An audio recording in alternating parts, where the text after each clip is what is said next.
Assalamualaikum warahmatullahi wabarakatuh. Saya Kurnian Zarwati Ningsih dengan NPM 1811060115 jurusan Pendidikan Biologi kelas E.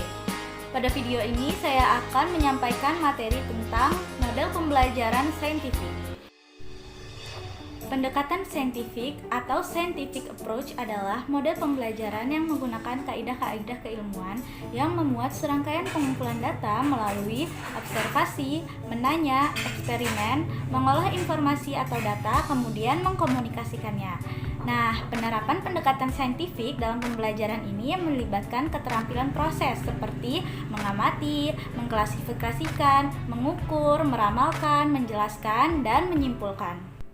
Tujuan dari model pembelajaran saintifik yaitu untuk meningkatkan kemampuan intelek, khususnya kemampuan berpikir tingkat tinggi siswa.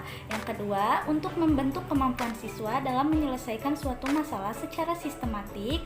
Yang ketiga, terciptanya kondisi pembelajaran di mana siswa merasa bahwa belajar itu merupakan suatu kebutuhan. Yang keempat, diperolehnya hasil belajar yang tinggi. Yang kelima, dengan pembelajaran saintifik ini, siswa akan dapat terlatih dalam mengkomunikasikan ide-ide khususnya dalam menulis artikel ilmiah. Dan yang terakhir yaitu untuk mengembangkan karakter siswa. Nah, karakteristik dari model pembelajaran saintifik yang pertama yaitu berpusat pada siswa.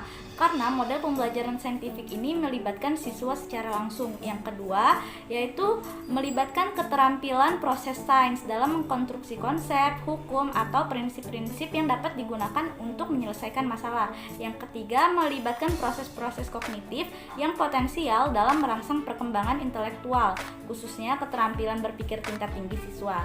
Dan yang terakhir, yaitu dapat mengembangkan karakter siswa. Model pembelajaran saintifik sesuai dengan teori belajar menurut Piaget dan Vygotsky. Menurut teori Piaget, belajar berkaitan dengan pembentukan dan perkembangan mental dan kognitif siswa. Nah, pembelajaran menurut teori ini adalah memusatkan perhatian kepada proses mental anak, mengutamakan kemampuan siswa, memaklumi adanya perbedaan individual. Dan adapun proses-proses kognitif yang dibutuhkan dalam rangka membangun konsep hukum dan prinsip dalam pemikiran seseorang yaitu melalui tahapan-tahapan mengamati, merumuskan masalah, merumuskan hipotesis, mengumpulkan data, dan menarik kesimpulan. Sedangkan menurut teori Vygotsky, pembelajaran terjadi apabila peserta didik dapat belajar menangani tugas-tugasnya yang belum dipelajari. Namun tugas itu masih berada dalam jangkauan kemampuan tingkat perkembangannya pada saat itu. Model pembelajaran saintifik ini tentunya terdiri dari beberapa sintaks. Adapun sintaks-sintaks dalam model pembelajaran saintifik yang pertama yaitu mengamati, yang kedua menanya, yang ketiga mengumpulkan informasi atau mencoba, yang keempat menalar atau mengasosiasi, dan yang kelima yaitu mengkomunikasikan. Nah, pada kegiatan yang pertama yaitu sintaks mengamati. Nah, pada kegiatan mengamati ini mengutamakan kebermaknaan proses pembelajaran. Nah, misalnya siswa diminta oleh gurunya untuk mengamati benda-benda di sekitarnya. Yang kedua yaitu tahap menanya. Nah, kegiatan yang dapat dilakukan pada tahap ini yaitu mengajukan pertanyaan untuk memperoleh informasi yang belum dipahami dari apa yang diamati atau untuk mendapatkan informasi tambahan dari objek yang diamati. Nah, contohnya guru memberi kesempatan kepada siswanya untuk bertanya mengenai hal-hal yang belum dipahaminya. Yang ketiga yaitu mengumpulkan informasi. Kegiatan ini dilakukan untuk menghasilkan data yang dapat digunakan untuk menjawab suatu masalah.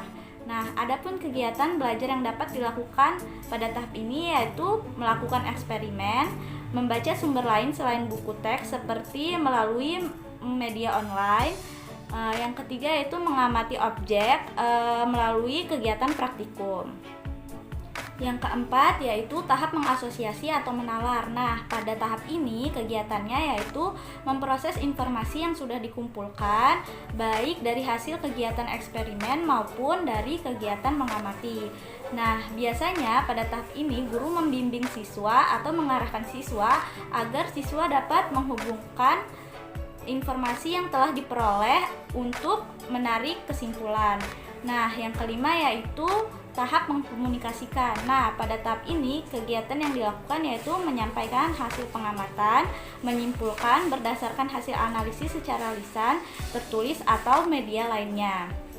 Nah, biasanya pada tahap ini guru juga memberikan informasi tambahan atau juga meluruskan informasi yang telah didapat oleh siswa pada materi yang dibahas.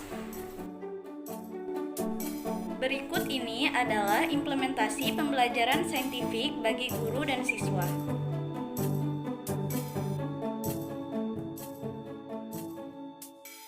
Model pembelajaran saintifik ini tentunya memiliki kelebihan dan kekurangan. Adapun kelebihan dari model pembelajaran saintifik yang pertama yaitu dapat membantu memecahkan masalah melalui kegiatan perencanaan yang matang, pengumpulan data, analisis data untuk menghasilkan kesimpulan. Yang kedua, dapat menuntun siswa berpikir sistematis, kritis, kreatif, dan dapat melakukan aktivitas penelitian yang membangun konseptualisasi pengetahuan. Yang ketiga yaitu dapat membina kepekaan siswa terhadap problematika atau masalah-masalah yang terjadi di lingkungannya. Yang keempat, dapat membiasakan siswa menanggung resiko dalam pembelajaran. Yang kelima yaitu dapat membina kemampuan siswa dalam berargumentasi dan mengkomunikasikannya. Dan yang terakhir, dapat mengembangkan karakter siswa. Adapun kekurangan dari model pembelajaran saintifik yang pertama yaitu kegiatan pembelajarannya menyita waktu. Yang kedua, kegagalan dan kesalahan dalam melakukan eksperimen akan berakibat pada kesalahan dalam pemahaman materi dan penyimpulan materi. Dan yang terakhir, apabila terdapat siswa yang kurang berminat terhadap materi yang dipelajari, dapat menyebabkan pembelajaran menjadi tidak efektif. Sekian materi yang dapat saya sampaikan. Semoga video ini bermanfaat. Saya ucapkan terima kasih telah menonton video ini. Wassalamualaikum warahmatullahi wabarakatuh.